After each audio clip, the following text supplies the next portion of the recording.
ನಾ ಏನಂದೆ ಒಂದು ಗ್ಲಾಸ್ ನೀರು ತೊಗೊಂಬಂತೀನಿ. ಒಂದು ಗ್ಲಾಸ್ ನೀರು ತೊಗೊಂಬಂದ್ಕೊಟ್ಟು ಕೊಟ್ಟಾದ್ಮೇಲೆ ಅಮ್ಮ ತೆಲಿಗಂಡು ತಂಬಕ್ಕಿಲ್ಲೇ ಹೊರ್ಗ ಮಕ್ಕಂತೀನಿ.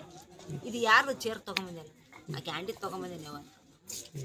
ನನಗೆ 15 ರೂಪಾಯಿ ಬೇಕಂದ್ರೆ 15 ರೂಪಾಯಿ ಕೊಟ್ಟು ಜ್ಯೂಸ್ ತೊಗೊಂತೀನಿ ಅಮ್ಮಂದ್ರು. ಗೋಟಿ ಗೀಟಿ ತೊಗೊಬಂದು ನೋಡು, ಗೋಟಿ ಆಡ್ತಾಳ್ರಿ, ಅದು ತೊಗೊಬಂದು ನೋಡಂಗೆ.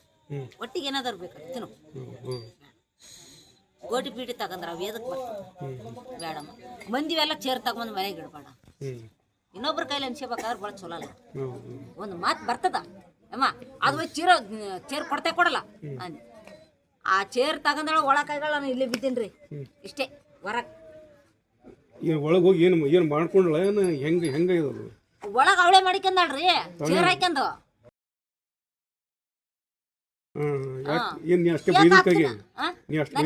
ಇಷ್ಟೇ ಮಾತಾಡಿದ್ದು, ಬೇರೆ ಏನ್ ಮಾತಾಡಿಲ್ಲ. ನಾ ಹೊರಗೆ ಬಡ್ದವಳು, ನಾ ಹೊರಗೆ ಇಲ್ಲೇ ಮಕ್ಕದಿನಿ. 10 ನಿಮಿಷ ನಿಂತಾಯ್ತು. ಯಾಕೆ ನನ್ನ ಮಗಳು ಬರಲಿಲ್ಲ?